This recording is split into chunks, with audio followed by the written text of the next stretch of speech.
Hello and welcome to another episode of the Construction Corner podcast. I'm Dylan. I'm your host. And guys, today I am going to be going over my 100-mile race, what I learned, and what you can take from this into the construction industry. So, big milestone, big achievement here in doing 100 miles in under 30 hours at a sanctioned event, right? Timed, everything like that. And I'm really excited about this. It took me 5 attempts to finally achieve 100 miles and not quit, not give up, not give in during that race. And there's a few big things that really helped me to achieve that 100-mile mark. One is team, two, staying in the fight. Another lesson that I learned out there on the course was sustainable urgency. We'll get into that here on today's episode. Why training is so crucial and having the right training plan. How you can sleep on your feet for hours at a time. You'll find out how I learned that. And another one is stick to the plan, right? Trust the plan. There's going to be adjustments that you're going to have to make to any plan, but making sure that you make the right adjustments at the right time. Just keep moving, right? Don't give in to the pain, even though that you might want to quit. Always find another level, always another push, another position to move up. And the stories that you tell yourself is going to be the outcome of your life. You don't know what's going to happen in the future. All that you have is right here, right now, and what you can do about it. One loop, you might be just completely done, and another, you're going to be just fine. So ride the wave, quiet, noise is diminished. The world is quiet when you have a singular focus in a world with so much noise. So again, those are some of the big kind of bullet point lessons, takeaways, and we're going to dive into them in this episode of the podcast. So to give you a little context, I have been running and doing all kinds of events over the last 12 plus years. So my first marathon was in April of 2012. It was the Derby Marathon in Louisville, Kentucky. And then in October of that year, I ran the Chicago Marathon and have been running marathons ever since. Done, I think, over a dozen marathons at this point. And then in 2017 was my first big foray into really some ultra distance running. So my first ultra marathon of any sort was the Leadville 50 there in Leadville, Colorado, which is at 10,000 feet. And you do 50 miles through the mountains of Leadville, never going below 10,000 feet in elevation and peaking out above 12,000 feet. And then I forget what the gain is on that course, but it's over 10,000 feet of gain. So very tough, rugged race. And that was the first one I decided to do as my intro to ultra marathons. With that, at the time, I was living in Indianapolis, so sea level, really no hills to speak of. And I just ran a ton, forced my way through that race, that training, ran back to back weekend marathons, was like, volume is going to make up for this. And we're just going to brute force it to get through that race. And that's kind of been a theme of a lot of my training. I've never really had a coach, just kind of pulled some plans and brute forced my way through all this running efforts over the years. So this race had a lot of changes to it. And through that, you'll kind of see what I'm talking about. Hold on, let me grab my list here.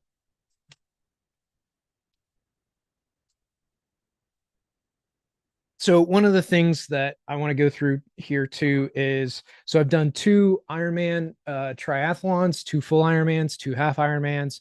And so with Ironman, it's a 2.4 mile swim, 112-mile bike, and a 26.2 mile run. So, decent swim. It's going to take you, well, the top guys finish in an hour. The rest of us finish in like an hour and a half, an hour and 40 minutes. You have 2 hours and 20 minutes to finish the swim. I forget what the bike cutoff is. I think it's 8 hours. After that, 2:20, and then you have until midnight to finish the run. There are some other cutoffs in there as well.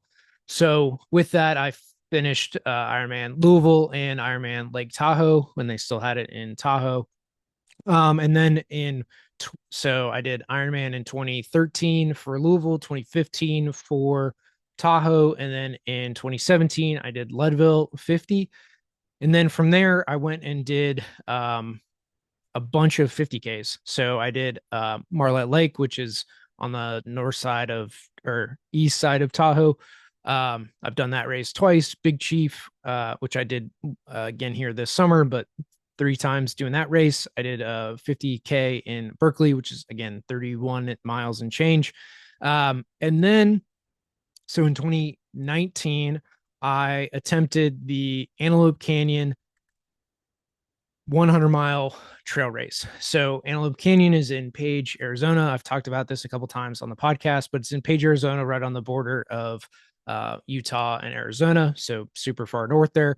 Horseshoe Bend is there. Antelope Canyon is there, and it is part of the I believe it's part of the like 5 parks deal. So Bryce, Zion, uh, Canyon, like all those parks there in Utah. And then this is in Arizona. So kind of on that southern tip of all those other parks that are in southern Utah there. So, and then I did Ultra Trails Lake Tahoe, which I attempted to do 100 miles there, but only got 50 miles. Also in 2019. So those 2 races I attempted in 2019 with Antelope Canyon getting 62 miles and then Ultra Trails Lake Tahoe getting 50 miles. So let's kind of go through that initial race for Antelope Canyon. So Antelope Canyon was in March of 2019. And with that race, I'd kind of just trained again, brute force, ran a bunch of races. Winter's a little harder to train, but was in pretty decent shape for it. And for this race and with 100 mile in particular, you're going to have to run through the night. And I really not trained at all for that piece of the race. I didn't think it was going to be that bad. I didn't think I'd have any issues with it. I'd run in the dark at other races because for 50 milers, you definitely run in the dark.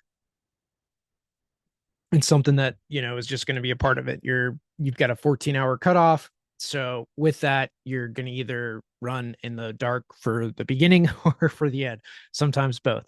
So there's always going to be a portion of it where you're going to run in the dark, and that's just how it is.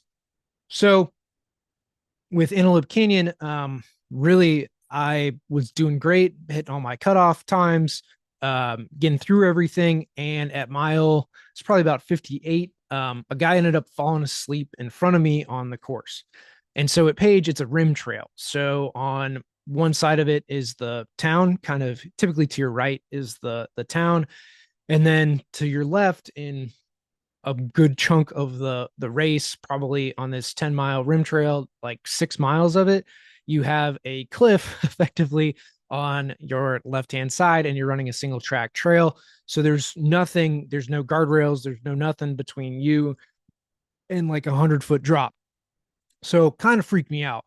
Um, and it was not anything with my legs, my body. Really, that guy just freaked me out. So it was totally my mind that took me out of the race. Ended up walking to the finish line, said I'm done, and that was that. Then tried again in October of 2019 at Lake Tahoe. So it starts at North Star. They're on the north side. I don't think they really do this race anymore because it is brutal. It's 11,000 feet of gain per 50-mile loop. There's 2 50-mile loops, and you climb this ski mountain and then you ascent to other peaks. It's kind of insane what this race is. And I got through 50 miles of it and it was basically done. I'd already come past cutoff effectively for the 50 miler. Probably if I really wanted to, they would have let me go, but I was not in any shape to do that. My legs were done. I was just not doing well through that entire race. So again, quitting at 50 miles, it just didn't feel good, right? Like I wasn't physically ready for it. Mentally, I still wasn't ready to get through the night. And that's kind of been a big thing. So 2 things really is some of the physicality and training, and 2 is the mentality of getting through the night and those kind of deep, dark, alone periods in the middle of the night. And then 2020, obviously COVID happened and all the races got shut down. I really wasn't training as much or training like I should because I didn't have races on the calendar. I've always had like a 50K or a marathon or something on the calendar to kind of look forward to and somewhat stay in shape. So it's really been a part of my life for the past 12 years in doing these types of races and doing them again on a regular basis, 1, 2 marathons a year, have a 6 month kind of training cycle. And that's just been my life for the last 12 years. So with that in 20, 2020, 2021, think I started running again in 22 for sure in 23. Getting back into the habit of going and doing these races and running again. So in 2023, I attempted the 100 miles at Cascades 100, which is in Bend, Oregon. Runs from Bend to Sisters, and I made it 57 miles in that attempt before I missed cutoff. A couple things in that race were really I just did not have good aid station management. I had chafing issues. I had some stomach issues. So nutrition was a little bit of a problem. Chafing and gear was a little bit of a problem. Having a light at night was a little bit of a problem. And again, when I missed cutoff by 10 minutes, all these little problems, these little time pieces do add up, and that contributes to missing a cutoff. So go again back in March of this year of 2024. I went back to Antelope Canyon to try to really conquer that race. It was something that, again, I was in good physical shape for all that. And I ended up making it 88 miles at Antelope Canyon. So here I was in much better physical shape, but it was still not enough to make it through the night. There was still something missing in getting through the night in doing well. So for this one, I went 27 and a half hours. So I ended up missing cutoff by half an hour to continue through the race. So some of this was cold management at night. It was in the 30s. I was not prepared for how cold it was going to be and how cold I was and jackhammering. That contributed a little bit to this race. There was some nutrition issues and stomach issues that were a problem. But other than that, like I moved throughout the race. I had no real chafing issues. There was a lot of good that came out of that race. Just again, couldn't finish out that last 12 miles, which is, as we'll get into, quite a bit of distance to cover. So in October here, I'm talking about that I finally made it through 100 miles in under 30 hours, finishing in 28 and a half hours. So that's the punchline, right? We did finish, but let's talk about what went into this race and how I was able to finally achieve this milestone. So a few things that went into this race and really the picking of this race was, one, I hired a coach. So I met a guy, Brandon Rager, who I went through a 24-hour event with 307 Project with in August of 2023. And there were 14 of us, 16 people that paid for the race or the event, 14 people that showed up, and 12 of us finished. So Brandon was one of those 12, as well as a guy named Teddy, who I ran with at this event.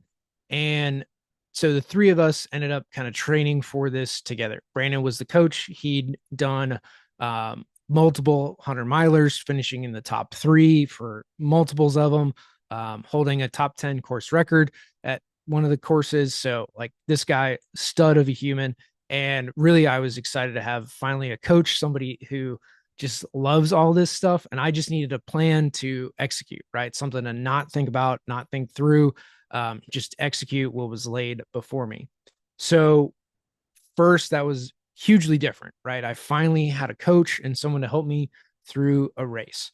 So somebody to help me run, figure out what I needed to do in training. And then he helped pick this race. So what was unique about this race, one is all my other races for distance have been in the West. I had not done an ultra marathon in the East, right? Nothing east of the Mississippi. So this is the first time I came east of the Mississippi to do a race.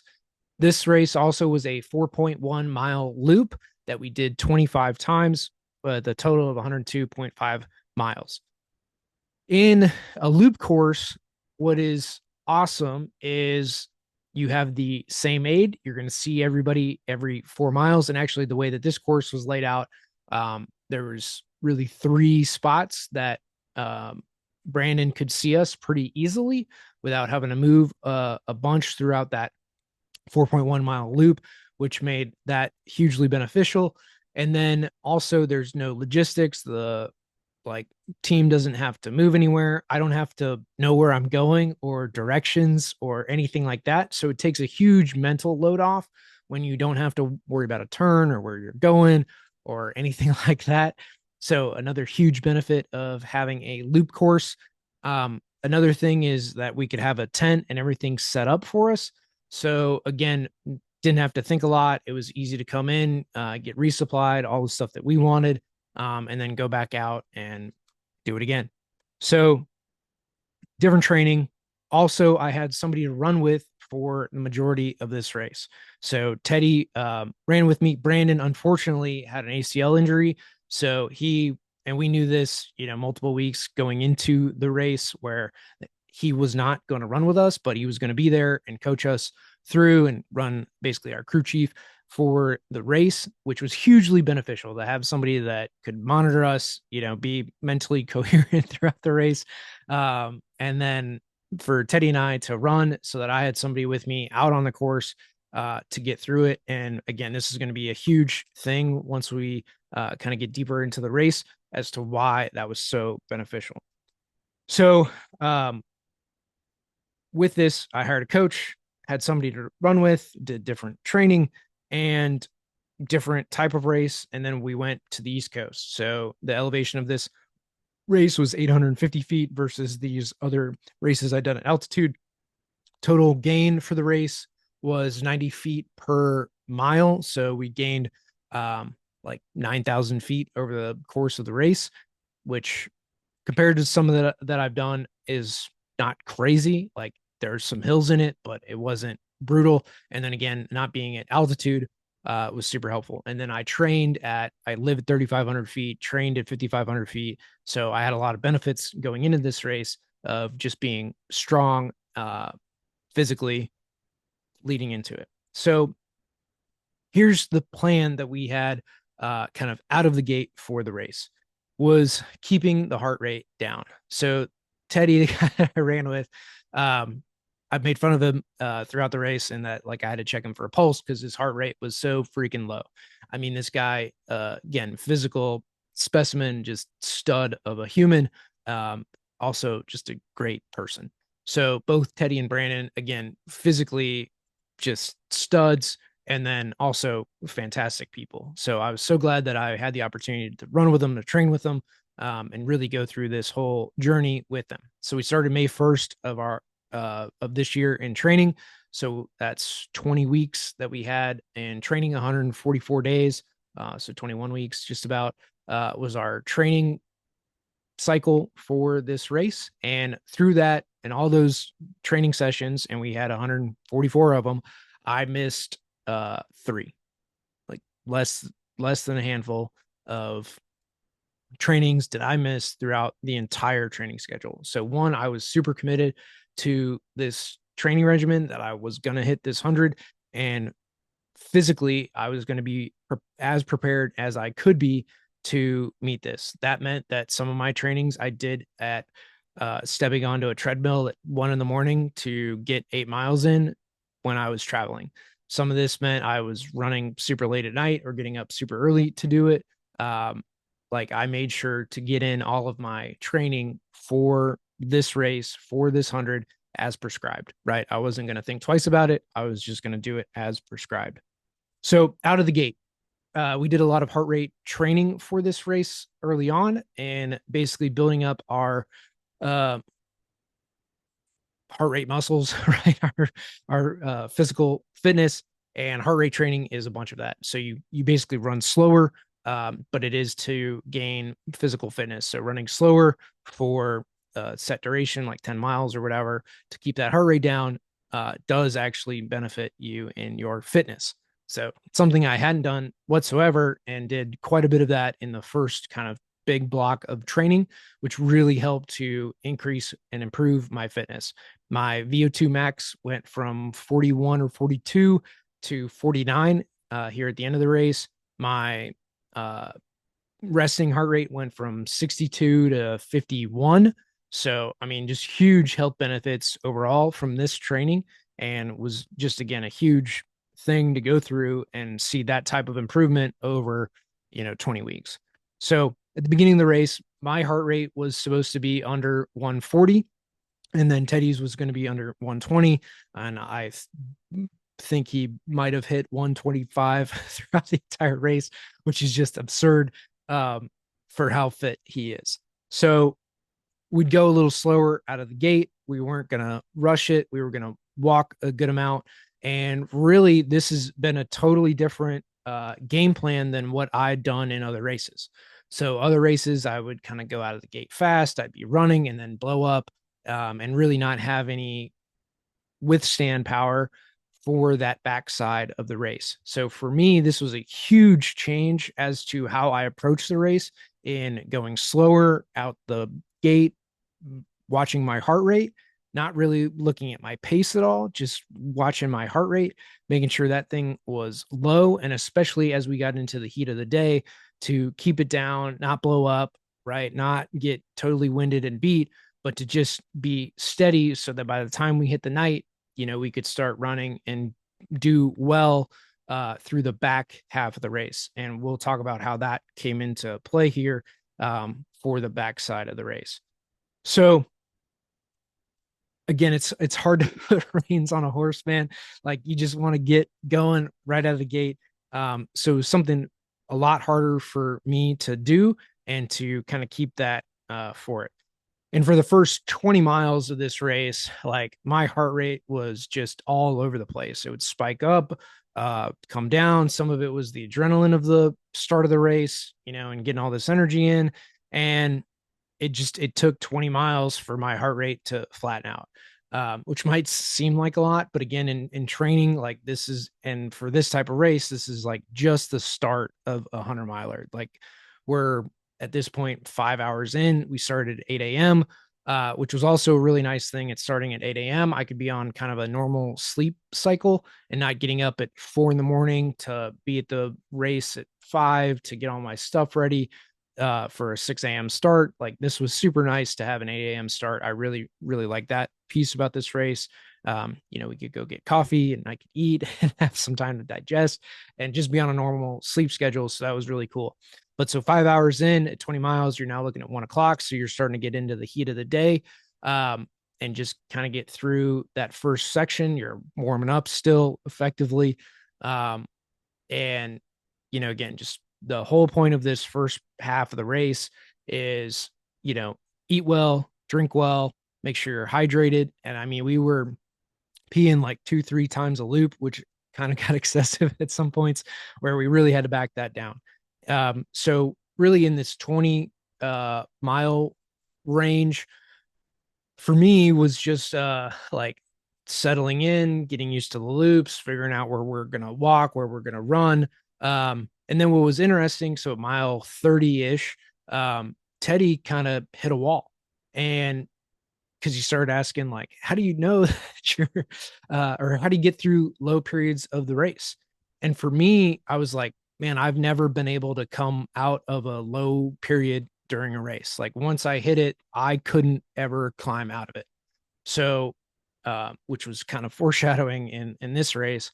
But so mile 30, I'm talking through with him on that. It's like, hey man, you got to like find something to cling to get through, to come out of it. I haven't been able to, because usually I hit it at night, and not anything during the day. Like, I've never experienced any lows like that early in the race. Usually it's at mile 40, 50, when we're starting to hit nighttime, is when I start to hit these kind of walls and low periods through the run. So it was really interesting to hear that from him that early. Like, he was running well, feeling good.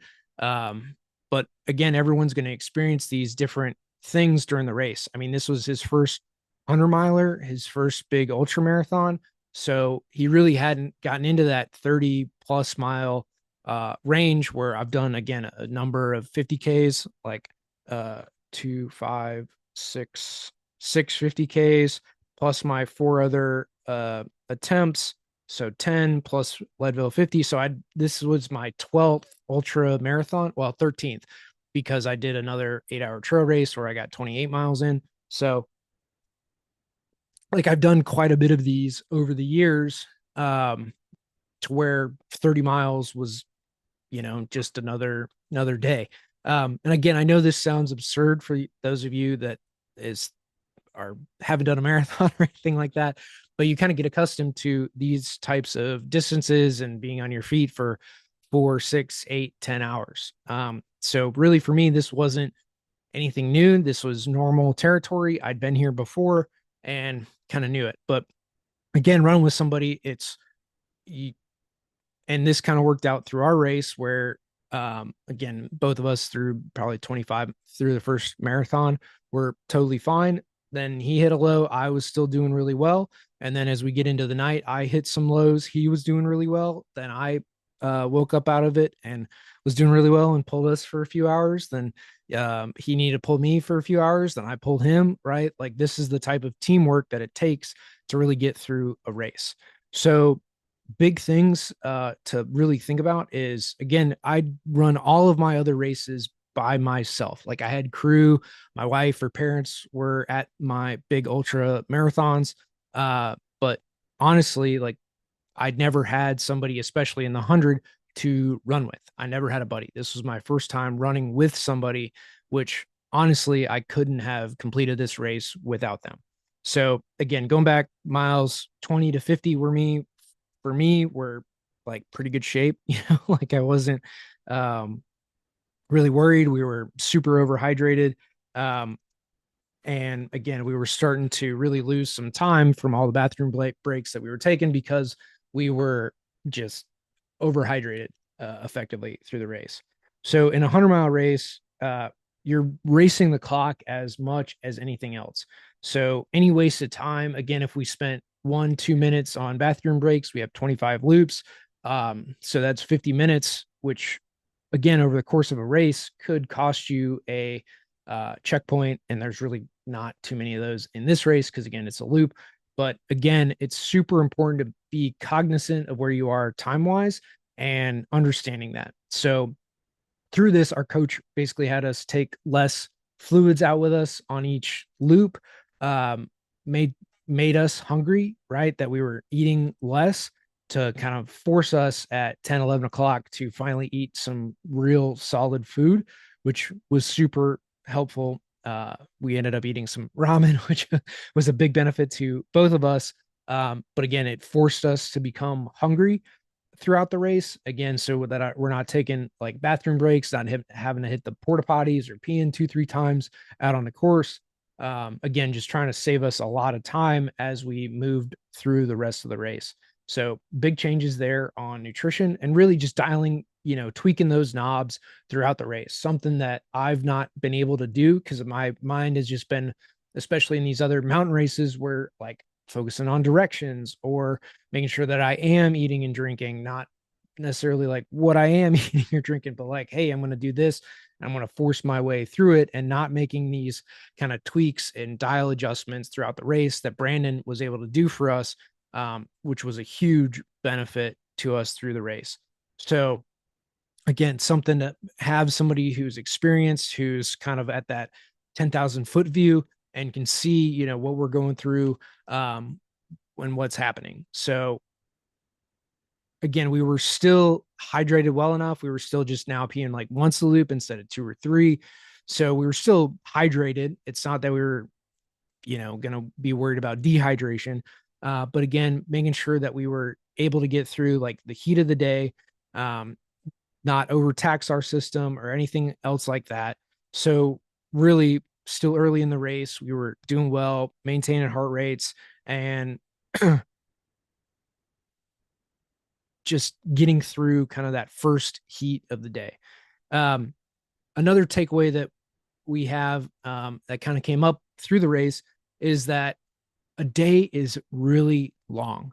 So when you do these types of events, 24 plus hour events, you really see how much time is in a day, how many things that you can do, how many miles you can go, how much time there really is in a day. And it's harder to understand in day to day life. But when you put yourself in instances like this, where you're walking, or even if you do like a meditation or something that is a 24-hour deal, but detached from TV and media and basically all of our modern day amenities, you'll really see how long a day really is and how much you can accomplish in a 24-hour period. So you get this awareness when you do events like this, when you're detached from the world and are just in that moment, right? Moving from one moment to the next and focusing on your next step, your food, your hydration, or the conversation you're having with the person next to you. So in this race, I didn't listen to any music, any podcasts, no technology. Basically, I didn't carry my phone at all. Just had my watch on me for basically to keep my heart rate and time of day, so and distance covered. So those are the only things that I had available to me on my watch. I wasn't able to see my pace or anything like that. um so really a key lesson here is being easy through the day helped me to run into the night, doing the right things early in the day, um not killing myself in the front half, only to shoot myself in the foot on the back half. So huge thing here. Um, and this time, going into the night, I had more energy for it. So we were basically consistent throughout the race. Um, we were running hour 20. Um, and for me, like throughout the day until 11 p.m., I was doing really pretty good. 11 p.m., midnight, and at this point, I started to hit a low in a way, and I hit it in a few different ways. One, I started to basically fall asleep on my feet. So, and it's not something that like I could control. It was like anytime we were running, my mind would be able to focus and I'd be like awake and cognizant. And then walking, I would be in and out of consciousness, like stumbling, um, and my brain would just kind of shut off. So again, luckily I had Teddy so that anytime he ran, I ran. Anytime that he walked, I walked, and I could follow him through this, 4 or 5 loops that I was just completely out of it. And then at some point in this, probably around 3:30 in the morning, I also was like falling behind, wasn't keeping up, and just like beating myself up at this point in the race. And what ended up happening was we were kind of coming out of the woods to the backside of where the aid was. So from the start, you basically run like a mile and a half loop, would come back to aid, and then we have 2.5 to get back to the start finish line. So in the first I think it's like 3/4 of a mile, we'd pop out of the woods, and then you go down this long grass runway, through another section of woods, come out, and then we'd be into aid. So on this kind of backside we'd come out through a hill and then out onto this grass runway. And I was like, Teddy, you just go ahead, man. Like, just go and lead me. And Brandon was luckily there on this turn, because I think he could kind of sense how like bad I was doing. Right. I'd like asked for my jacket. And I kind of had a thought on that loop was like, well, I'll just grab my jacket at the start finish, but then I'll just throw in the towel. So luckily, Brandon was the one that was there, not my wife. And he just gave me my jacket and I kept moving. Right. Because I wasn't going to tell him that I quit or anything like that. So, and I never uttered the words quit, which was also a really big thing. I think whenever you give your words, your concerns, your worries, an actual voice, when you ever put that out into the world, it is what is going to happen. You will fall apart from that moment forward. So when I told Teddy, like, hey, just go forward, go on, man. And this is the only time that I said it. Brandon was there and he was like, that man is not going to leave you. you can do whatever, but he is not going to leave you. And so for me, having somebody that I was going to run with and that Teddy was staying behind to help pull me through, and that Teddy also voiced that, hey, I don't have a personal goal for this. My mission is to help you through this race, which a lot of us can't always receive help through a race, through anything that we do in life. And it becomes hard to accept that type of help from people, especially when you're in those super low moments of like, I don't know if I can do this anymore, man. Like I'm falling asleep on my feet. I'm tired. I just want to go to sleep. Right. And it's not that I wasn't physically able, like physically my body able to, continue to move. Like I continue to walk, all that kind of stuff. But I knew we were starting to hit up on time. I knew time was starting to become an issue. And like my other races, I was just going to like run out the clock kind of thing. Um, but then when Brandon said that and Teddy was showing through his actions that like, hey man, I'm not gonna leave you. Like, yeah, I'm a little bit ahead of you, but I'm not gonna leave you out here and just run off, was like, okay, well, I'm in this. And I wasn't fully awake yet, but what I was now committed, like, okay, I am in this, right? I'm not quitting, I'm not giving up on myself. I am gonna stay in this. And that kind of echoed through the rest of the night. So we had another 4 hours basically until sunrise, and in that was like, I am not a quitter. I'm going to finish this race.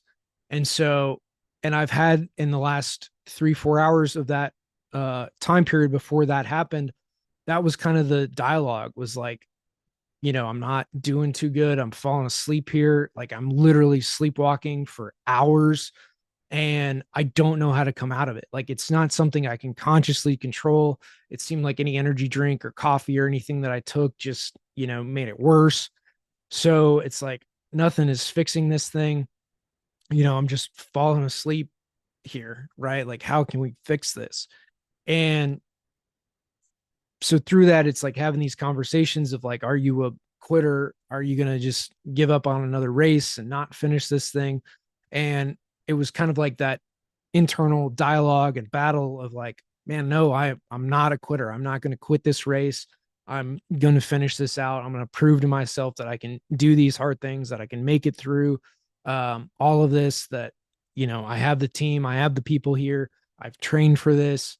Like we're going to get through it. And that critical moment, I had the right people at the right time tell me the right words that I needed to hear to get through it. And then Brandon was trying to also like get us to pick up the pace and all that. I was like, dude, I just can't run any faster now. Like I'm falling asleep. And then we come into the tent kind of, I don't know if it was this loop or the next one, but he was like, you have to run 70-minute loops to meet cutoff. Right. So we had like 9 loops left at this point. You have to run 70 minutes per loop to make it. I was like, okay. And I flipped my watch over because now heart rate was out of the picture. Brandon was like, run whatever, you've got to just make it. So we weren't trying to keep, like, all the reins were off, right? I'm not trying to keep my heart rate under anything. Just run. And so at this point, and obviously being at night, it was a little colder. I had my light jacket on. And at this point, I was then able to, I flipped my watch over to just time of day. So it was like, okay, 4:30 in the morning, let's go. And our next loop, and really through the end of the race, well, so our next loop was like 62 minutes. So we came in, Brandon was actually taking a nap, came in, my wife was there, got us our bottles filled up in our 2 minutes or 90 seconds, whatever our little break was. Sat down, refilled, got our snacks and out. And I was like, well, you could tell Brandon he can go back to sleep. And he, started to wake up kind of by the time we left. And he's like, what's going on? Like, what happened? What do you mean? And I found that kind of funny, that we'd beat his expectations around where we were and just started really booking it through there. And for the next, couple hours, like I was back awake. Now I was pulling Teddy through his low periods, and I was being the tugboat. through this period from like 4:30 to 6:30, and then I like again was starting to fall asleep after basically 2 hours of being back awake again, starting to like fall asleep again. And again, this like I can't control it. And Teddy was like, "Knock that shit off, man." I was like, "I can't help this, right? Like I'm trying to stay awake here. I'm trying to do all of it, but we still maintain our pace, still maintain that 60, 65 minutes per loop through that, even though I was falling asleep on the uphills and our walks. But again, maintain that. And then once sunrise came, and that was one thing that I was like, I know once the sun comes up, I'm going to be able to stay awake. Like I'm not going to fall asleep once that sun breaks, right? Once daylight comes. And so I was really just trying to push myself through to that point. Again, once I got over my low point of like, okay, I am in this, I'm not quitting, I'm staying in the fight, we're going to be here to finish it. And through that, was able to start running all of this. And so we hit 15 hours or a little over 15 hours at the 50-mile mark, which, or maybe right under, we were right around 15 hours at the 50-mile mark. So we'd have to do the same or better for the back half of it. So the last 36 miles, we were going to be right at cutoff of 30 hours. So we were very close to like not finishing this thing. And so in that back half, we again picked it up in that 36 miles. And I kind of knew from the 50K that I ran earlier this year that we did in 8.5 hours. And I was like, well, that was a little slow for me again, because I was pulling a buddy through it. And I was like, well, I know I can run a 50K in 8.5 hours. So here we have, from 4:30, I've got till 2 o'clock. So we've got 9.5 hours to run 36 miles, totally doable. And then we picked it up and were able to run really well through that last 50K and finished, strongly.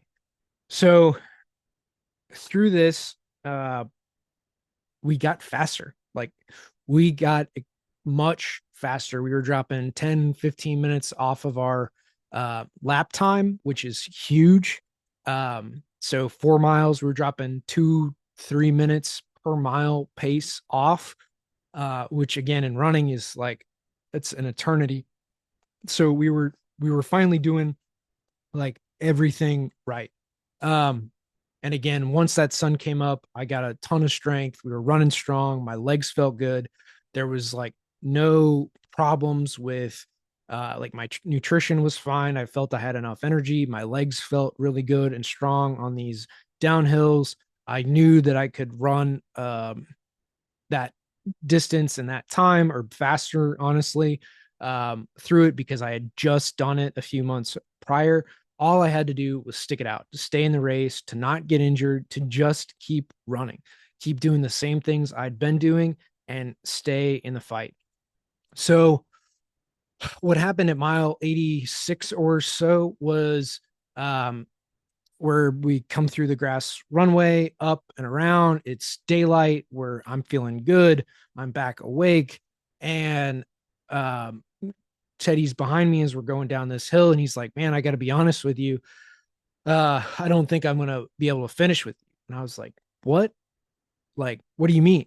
Right. I had heard nothing about how he was feeling, what he was going through. Like he'd given pain no voice through any of this. Right. So here we are, we're 24 hours, 25 hours into the race.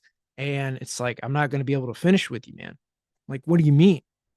He's like, my foot, I've just been dragging it for probably the last 26 miles.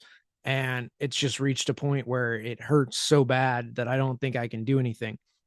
So I come in to aid through it, tell Brandon, like, hey, Teddy's got a foot issue. I don't really know what's going on, but like, hey, you got to check it out. So we get in. Teddy sits down, talks to Brandon through it. Like, it just hurts, man, real bad. And in a race, you don't want to take anything off, right? You don't want to take your shoes off because, however it is, so long as it's not chafing or doing it bad, you just want to let it ride. You don't want to adjust anything. You don't want to move anything. You don't want to try to mess with anything because it's you don't know what you're going to then break in the process, right? If it ain't broke, don't fix it. And that's basically what we wanted to do through this race. Like I never changed any clothes throughout the duration of it other than taking on or off a jacket. So huge thing here is you don't want to touch anything. So Brandon was like, "Hey, can you walk? You're just gonna have to walk and power this through." And then for me, it was like, "Hey, just take your time here, eat a little bit, you'll catch up to him, and then just see where he's at." Well, when I caught up to him, he was just not doing good. And part of this, well, it's two things. One, I think the pain did reach a point to where like he could not walk. It was that bad where he was hobbling so bad. And then two, he gave Payne that voice. So once he said it out loud, it was game over. And this is the whole thing about me, like not saying that I wanted to quit or that I was done or whatever. There was none of that. It was, hey, you go on and then I'll just fade away. But it was not a thing of like, I quit, I'm done. It was like, let me kind of gracefully exit this race. Uh, and that allowed me to stay in the fight once I got those words of encouragement that I needed to hear to stay through the race. And then Teddy gave this pain a voice, which again, he was in excruciating pain. Like there's no taking away from it. He actually got x-rays the next day and had a deep bone bruise. So, I mean, for good reason, he should not continue that race. Like he was just in such tremendous pain. So I walked with him for a little bit, and then I went up a hill and came back, and he kind of took a detour. It was like, there's no sense in me doing this. Like, I'm not going to finish. Um, but to his credit, he ran 26 miles on a busted foot to help me through the night. And that level of selflessness, that level of commitment, like you just don't see that from many folks anymore, right? That willingness to push through the pain, to push through those new levels, to get to those places where most people have not explored that depths of themselves, let alone gone that far or that long on their feet. And I commend him tremendously on his efforts. And without him, there would not be a finisher's medal in my hand. Teddy carried me through the night, and I am extremely grateful for him and his commitment, his physicality, and his ability to continue to run even in that much pain. So again, having a teammate, having people there for you, having people who help you to achieve your goals is something that you need in your life. And I'm just grateful that I had that at this race with Teddy to achieve um, my goals, like, but again, it's don't give your pain a voice if you can help it, right? He reached a point where he needed to voice something. It was so bad, and he should not have been running on it anymore. And again, I'm just grateful that he was able to push through um, for that long in the race. For me, then I ran those last 3.5 loops alone. Um, when I came back to aid, it was like, hey, do you want your phone or headphones? And I was like, no, I've come this far. I'm gonna run the last out by myself. And all I thought about during this race and these last few laps was one, that I couldn't have done it without the people that came with me, without my wife doing aid and being there to support me, without Brandon and his tweaks and edits throughout the race and diet, and then with Teddy, and doing everything that he did um, throughout the night. So I knew that I was going to make it, right? I was running strong. I was feeling good. I just had to keep doing the right things. And so for me, this was making sure that I didn't do anything stupid, that I took good steps, that I stayed in the moment, that I didn't think too far ahead, that I was just here. And so, but I knew that I was going to make it. Like there was no doubt in my mind that I was going to finish, right? I knew I was going to cross that finish line. Um, and I, again, just didn't quit through the night. So through these last few loops, it was again like I made sure to stop and reapply all the chafing cream so that I didn't chafe up in the last 6 miles, right? Which would be like an hour and a half, which is again a good amount of running. So for this, I made sure to do all the right things, to eat well, to drink well, to continue to do that. And there was even guys out on the course that, like, when I crossed the finish line, again, start finish with maybe 2 laps to go, a guy was like, "Hey, make sure that you're eating and drinking, right? Coca-Cola is your friend here." And to do those things through the last few laps to, again, make sure that you're not going to get that far and then not be able to finish. So a huge thing is just, again, making sure you continue to do the right things over and over again. And with 2.5 loops left, there was a girl up ahead who was maybe half a mile in front of me. And this is where you always have another level to go, another rung to achieve, and always have that little extra to push. So with that, Brandon was like, "Well, you've got to be able to, like, now catch her, right? You've got to pass this girl, and that's kind of your next milestone." So with 2.5 loops left, that was my next target, right? Was to overtake her and to kind of finish this race in a very strong manner. I ended up passing her, I think, with a loop left, and basically she went into one of the restrooms, porta potties, and I passed her there, and then maintained that through the rest of the race. So for the last, again, 4 miles. So it's important to note that it's not done until it's finished, right? Teddy made it 86 miles, and it's still a hell of an achievement for him to go that far. I mean, Antelope Canyon when I went 88, but that last 12 miles is everything in the race. It's so close, but it is still yet so far away. And I think that's super important to note, that you're not done until it is over, until you've crossed that finish line. And for me, like, I started honestly breaking down like maybe a mile and a half out from the race, because, or from the finish line, from that final 25th loop, because I knew that I was going to finish, but I knew that I still had those miles to go, right? That I could still roll an ankle, that I could still fall, that I could still uh, mess something up and not cross that line. So I had to hold it together. I had to not break down until I finally finished and crossed that finish line. So um, crossing that finish line has been one of the proudest moments of my life. I worked 5.5 years to get to this point, 4 DNFs, right? And feeling of a quitter and inadequate, and that's the only thing that I've really ever quit and not finished in my life. Like, sure, I've changed jobs and things like that, but it's not, I don't view that in the same light as like these races and not finishing. So this was my redemption and finally being able to cross that finish line. I took 28.5 hours to do so. Like 28:31 was my finishing time.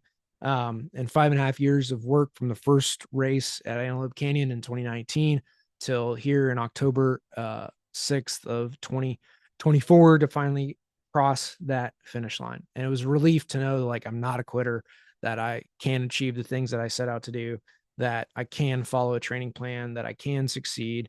And honestly, like, I cried once I crossed that finish line, man. Tears of joy, just knowing that I've had it. I have it in me. I could finish and finally get that coveted 100-mile buckle.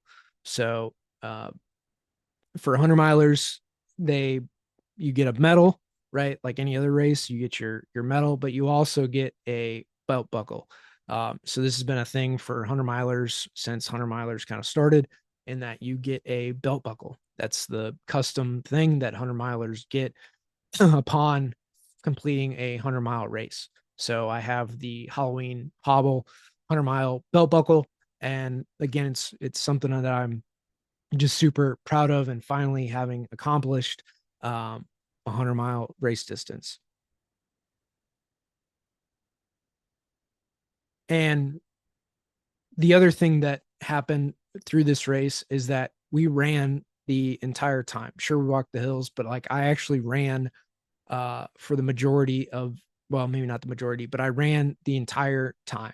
Like, I ran through the finish line. I ran all the downhills throughout the entire race. I ran for most of it. like in Antelope Canyon, I started walking, and walking was like the only thing that I could do.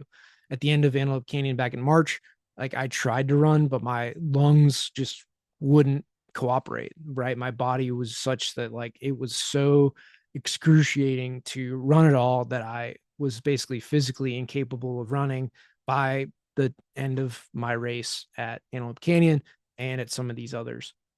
So what I found in this race is I was so physically well prepared that I could run through the entire thing, and I just didn't know that was possible. So once I finished, got my medal, my buckle, finished kind of the emotions coming out for me. We walked back to our tent area and kind of just sat around and talked about it. Teddy'd had a nap by this point and was able to recover a little bit.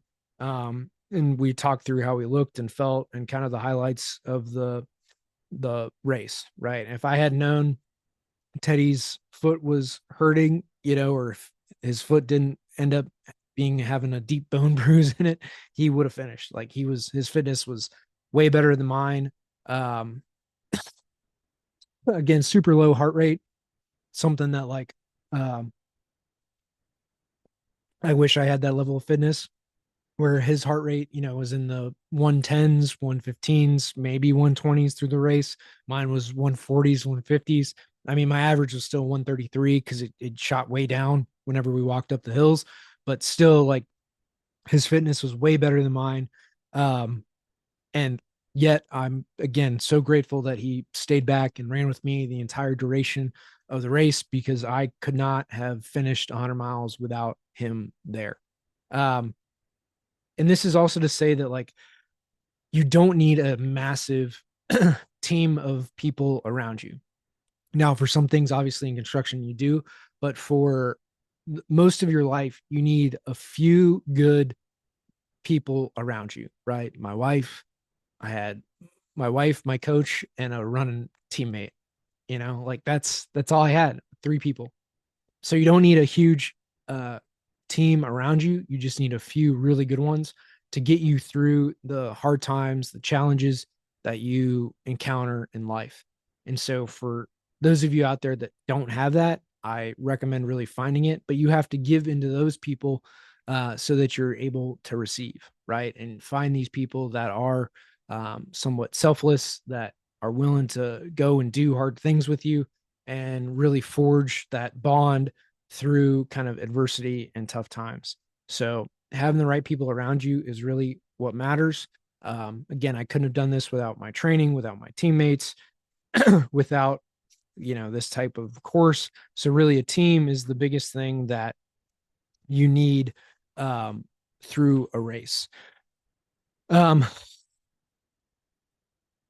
After that, we kind of departed. I went back to the hotel room, uh, slept pretty much as soon as I got home or to the hotel for 4 or 5 hours, ate some food.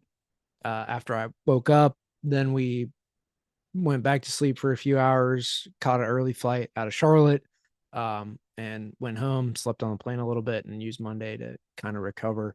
Um, and get back after it. The other thing with this training and everything that I went through, this was probably the least sore that I've ever been after a race. This was the fastest recovery I've ever had after a race, and the best I've ever felt after a race. So, a lot to say for the training of this race was I was in the best physical condition I've ever been in, and really did extremely well in recovery and here the week after the race.